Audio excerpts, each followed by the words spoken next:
Welcome back, everybody. What's Pop up to today at Pop's Antique Tractors? Well, I'm going to be working on my 1935 GP. The head is cracked in it. I restored it and put it all together, and somebody else rebuilt the engine, for one thing. So it wasn't necessarily my fault that I didn't notice that the head was cracked when I was finishing up the restoration on it. But anyway, it has a cracked head on it, and so I got to take everything apart and replace the head, and that entails taking the radiator off, the gas tank, hood, muffler, air cleaner to get back in there, and then disassemble the fan shaft so I can get the head off.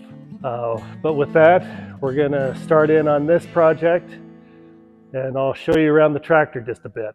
So these big bore heads, they were kind of notorious for cracking, and I'm sure you can't see it, but there's a crack running all the way across through the bottom part of the head there. And it looks like maybe it had been repaired at one time. I'm not sure it's a crack that's been there or what, but I don't know the history on the engine other than the fellow I bought this tractor from was restoring it, and then he'd already done most of the mechanical work, and so I don't know exactly what has happened to the engine. But yeah, I gotta first of all take off the hood and the gas tank, and probably the muffler, the hood burner muffler, as they call them, and the air cleaner to get back in there so I can start taking the head off.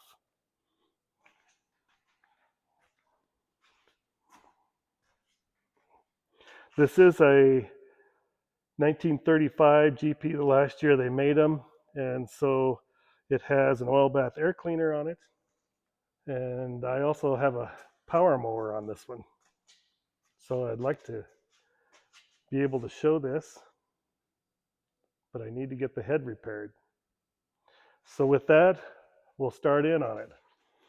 So the first order of business is to take the air stack off because I don't want to damage the hood in the process of taking the hood off. So I better get the stack out of the way.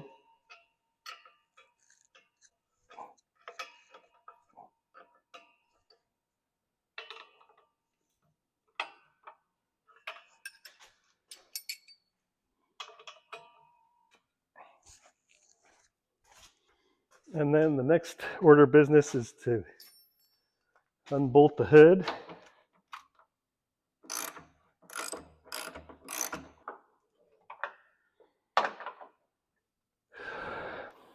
I'll unhook the fuel line.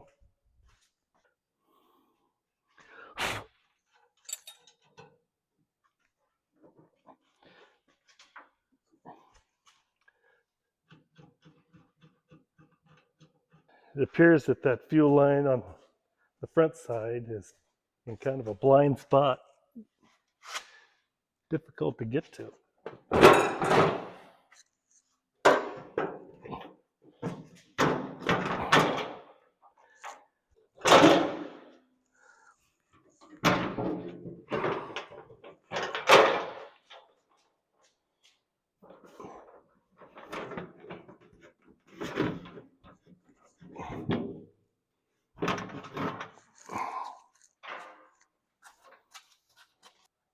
I'll see if I can get that. Well, that air cleaner is going to be tough to. I think if I take the radiator off. Well, no, I need to get the gas tank to get the fitting off.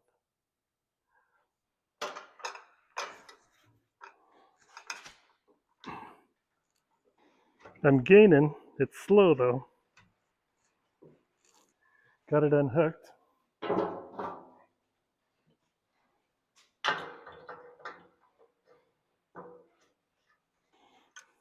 Okay, there's the culprit right there. Still in there. Okay, now I can get to the top bolts on the radiator. Can't really get a ratchet in there because of the deflector shield from the fan. So I'm taking off the two bolts on the top water pipe that go into the radiator. Got to unhook the hose, the lower hose from the head. Probably have to get a crowbar, get behind that hose and try to push it off.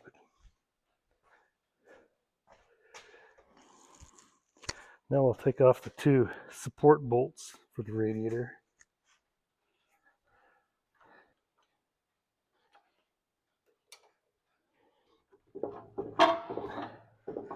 Now the radiator is ready to come off, minus the hose on the bottom.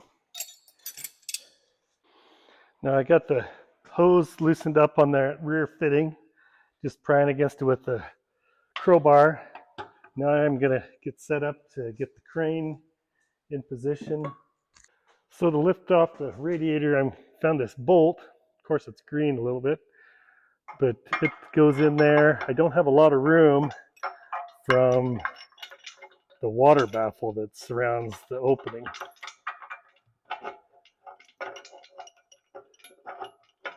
But if you can find something that can't come out of there,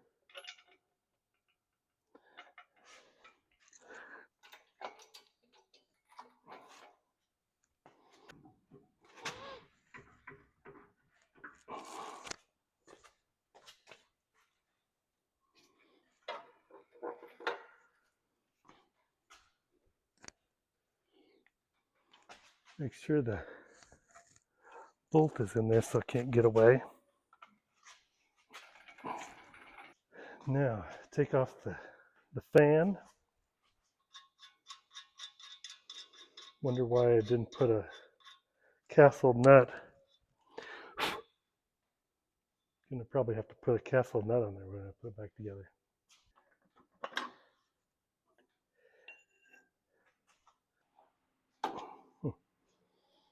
Gonna have to find the little nippers to get that off of. Now if we work on the air cleaner, looks like maybe it's easier to take the bottom off to get to those bolts. Somewhat glued together with the paint.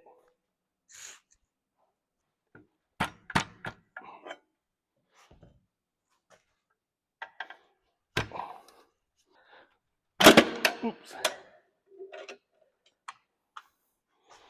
So I'm taking the two studs nuts off to get the air cleaner off, to give me access to the rest of the head bolts. And finally, maybe I can get my tube out of there. Now, take off the plug wires to go somewhere with the head bolts. Crack these bolts a little bit.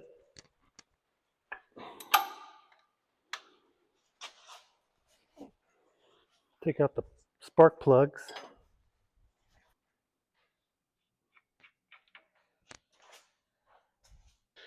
Now we got to get this water pipe off and slipped out of the fan shaft. And I got to get a little hammer to knock this keyway out of there. So I'll be back. Okay, I'm back. I got a little side cutter that pull that keyway out of there with. And now loosen up the bolts on that.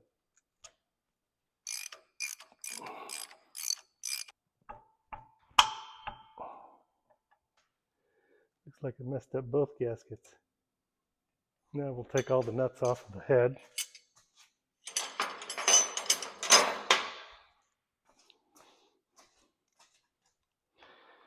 Get the head off there.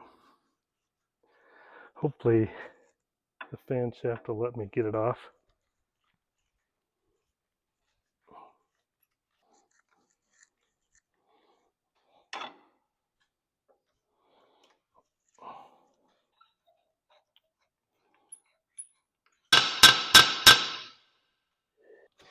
Okay, the moment of truth. Let's see if it'll fan shaft will let that come out.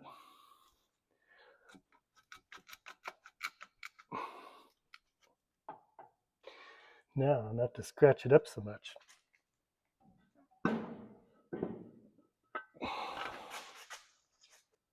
It doesn't look like it's cracked on the inside necessarily. It's the remnants of the lead washers that kind of got it hung up. We'll get those off of there. And then we'll pull off the gasket.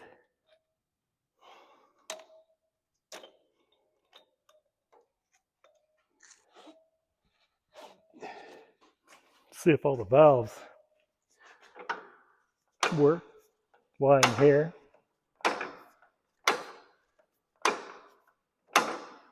Yeah, looks like they're good. Should have grounded the spark plug wires before I did that.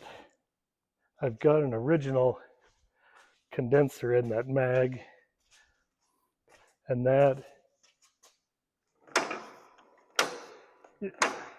is not reliable. So I got some other rebuilt condensers that I'm going to put in the mag, so that's going to have to be taken apart anyway. Okay, so I will clean all the bolts off, scrape the face of this block down, scrape the face of the new head, and come back when I get that all done. So I cleaned the surface off with this scraper called a super scraper, and it's got a carbide edge on it, and it's really flat, and it really takes it down to a smooth finish. And then I got a new gasket here, and I've cleaned off the block, got all the debris off it, wire brushed the bolts off and the threads, and got all the debris off, and tried to scrape around the bolts around the block as much as possible, so I have a good clean smooth surface. And then I did clean it also with some solvent, so everything's ready to go back together. uh, I use this copper coat gasket compound. I spray that on the gasket on both sides, put a good coat on everything, and then I bolt it together. So uh, I'll do all that, and we'll start putting it together. Okay, so I'm going to put the crimped edge to the outside. I think that's correct. And I'm going to spray it down. This will help seal everything up so it doesn't leak coolant. I'm not sure how long you have to get it together after you put on the copper coat, but you probably don't want to linger too long. You want to make sure you got enough time to get everything together.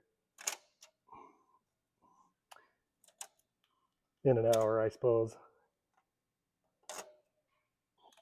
Tough to get it on past those threads.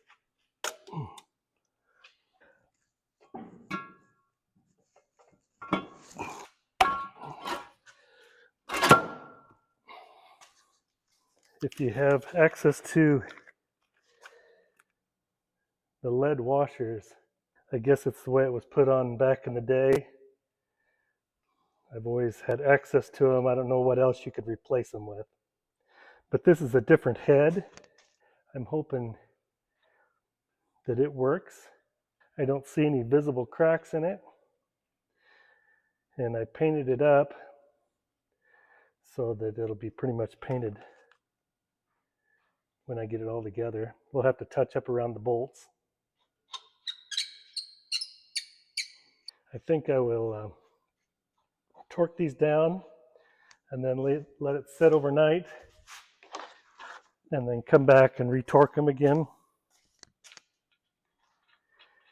Because once I get the air cleaner put on and the water pipe There's just not enough room in there to come back to tighten up the head bolts after it's run a little bit. So I'm going to let it set a bit. I think I'll put these on for now and tighten them up and let it sit overnight. I've tried to come back and retighten them after it's run, and it's very difficult to do a very good job. So I'll just snug these all up, and then I'll get the torque wrench.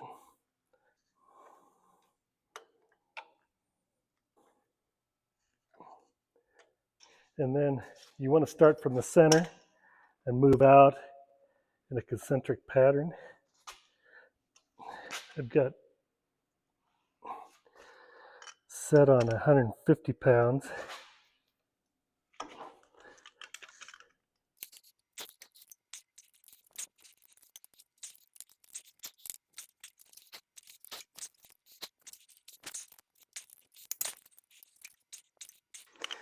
Okay, I got it set at 150 pounds. We'll see what that does.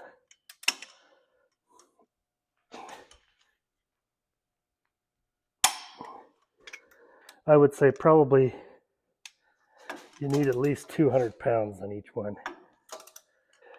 And it's going to push most of that lead washer out. It lubricates the back of the nut. The excess you can just pick off with your finger.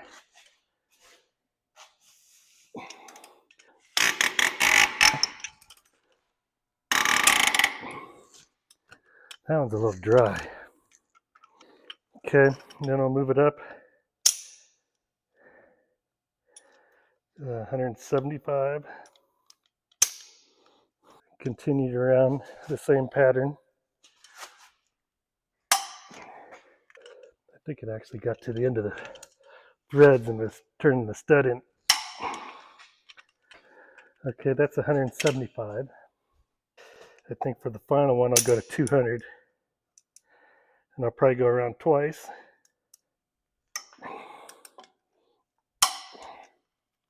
I think I'll leave it at 200, and maybe overnight I'll research it and see for sure what it wants. If I can find it in the book anywhere. I think I will leave it there for overnight and come back in the morning, and I'll research it in the repair manual and see if I can come up with a number, but I always try to give them more than what the book says. So I'm guessing maybe if the D I think is 208, I would say the GP is probably like 180. But anyway, if I can get them all at 200, that's probably going to be pretty good. So we'll see you in the morning. Hi everybody, I'm back the next day. I've retorqued the bolts all to 200 pounds each in sequence, and I couldn't find anything in my literature that gave me the foot pounds that they were supposed to be drawn up to, but I'm guessing they were probably 175 in the book, and I like to go a little bit more. As long as you get them all tightened in sequence and drawn up together, I think you're good to over tighten them a little bit.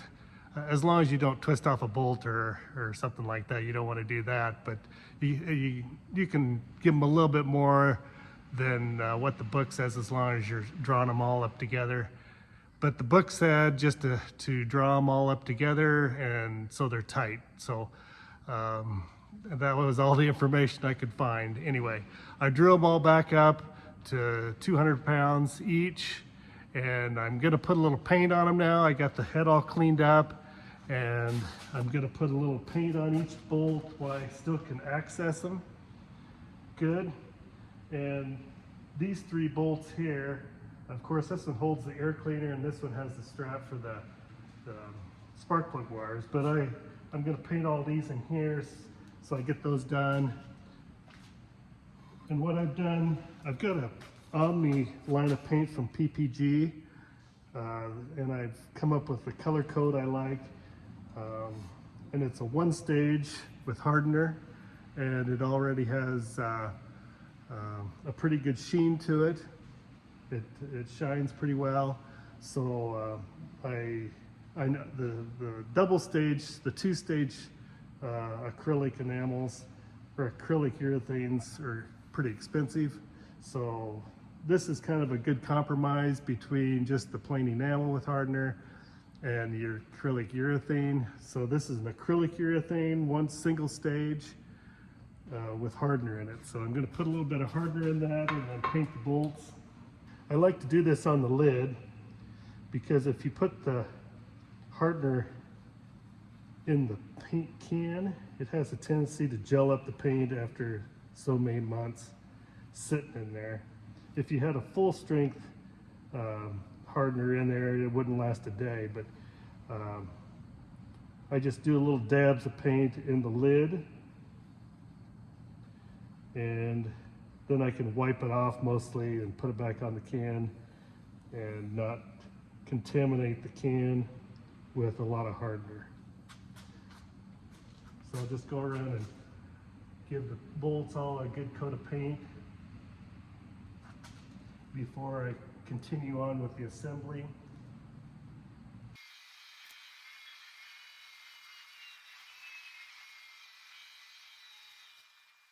And it will dry faster with the hardener in it. I'll probably come back and give it another coat here in a bit. While I was off camera, I prepared the water pipe to go back on, and I flushed out the radiator. I cleaned off some of the paint around the openings here for the water pipe so that they would seal good. I don't like to depend on the sealer up against the paint.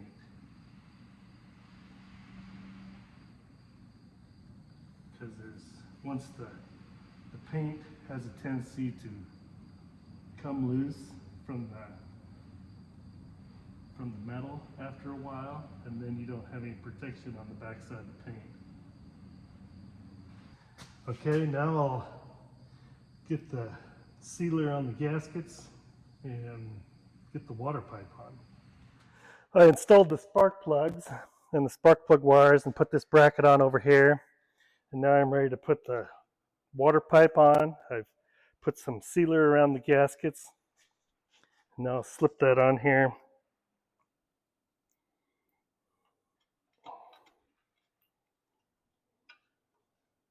Okay, now I'm ready to put the fan on. The disc here was rubbing on those bolts, so I put a washer in there and see if that'll help. And I also drilled a hole in the end of the shaft for a cotter key, because that was just going to be a disaster waiting to happen with just that fine threaded nut on there that wasn't even tight. Yeah, they've got some plastic discs in there. I've never seen those before. The fellow that was restoring it before must have did all this work.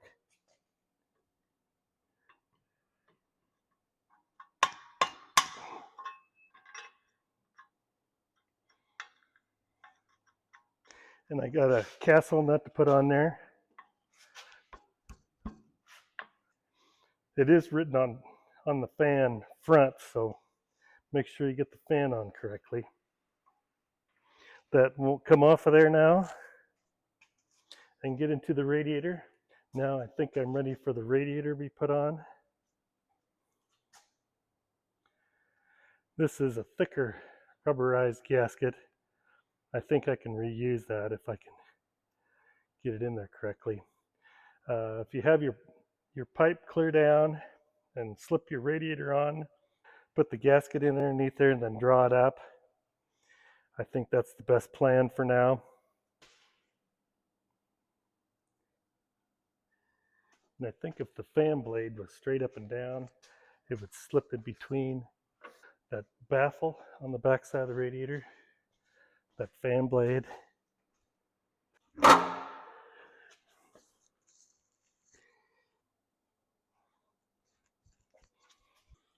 Getting close.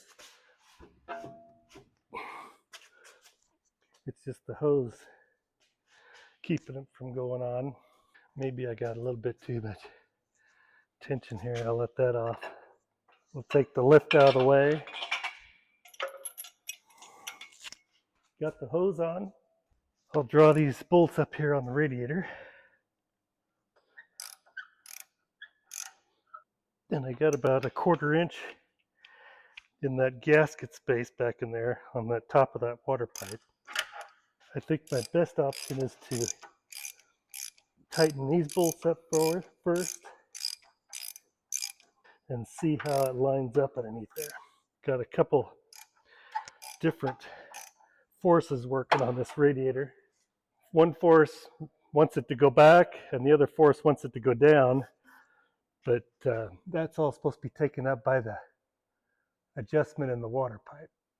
I believe get your front bolts tight and then draw the water pipe up into the radiator. And then you have to tighten the back bolts up also. I need a ratchet, I think. I think I'm going to swap these two bolts. The one washer's a little bigger, and I need that up underneath the radiator. And I have less room for a washer down at the bottom, so I got a little smaller radius washer on this bolt.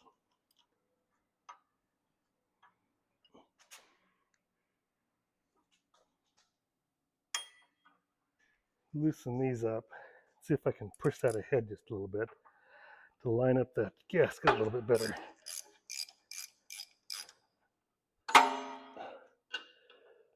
I think that went in a little bit more square now. We'll see if we can draw everything up to where it doesn't bind. Looks like it's coming together squarely.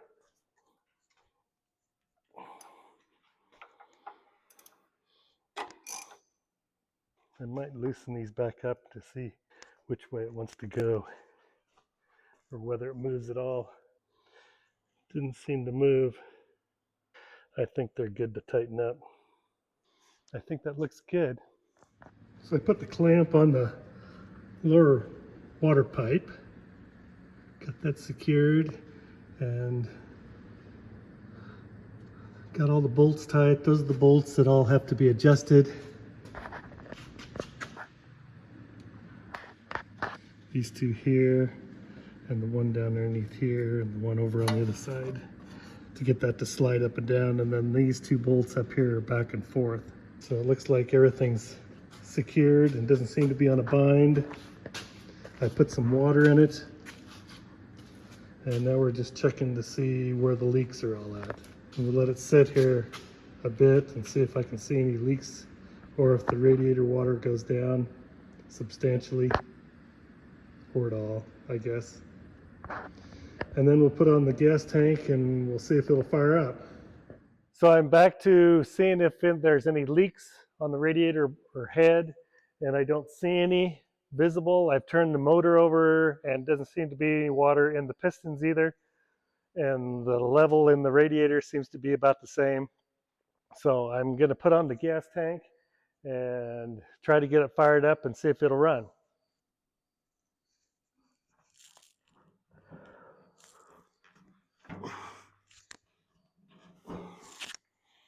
I'm going to leave the air cleaner off for now. I'll just see if I can get it running. And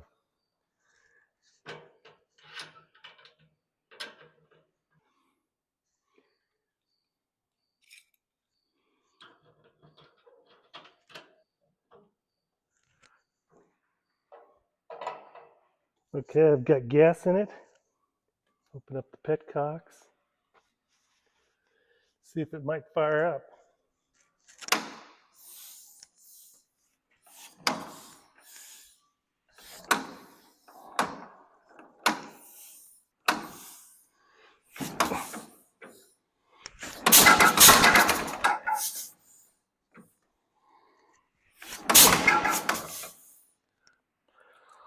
Maybe a little bit more choke.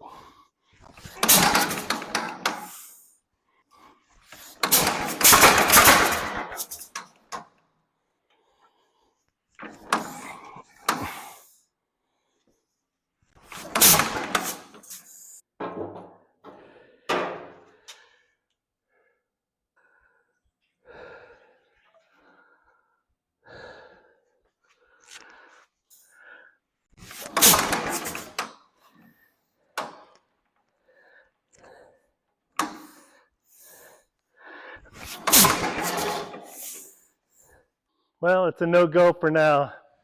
Well, I've got it all completed. I put it back together, put all the bolts back in, all the assemblies back together, the air cleaner and the radiator. And the head is not leaking, that it looks like anyway. I think I've solved the problem. Now I'll have to find some good place to take that head and get it repaired, get somebody to weld it so I can use it on another tractor. But we'll put the camera on the stand and we'll see if it'll start and run. That's the main objective, isn't it? Magneto set the retard and the throttle a third open. And here's the choke on it right here. So I'll see if it's got any fuel in it first of all. Doesn't seem to have any.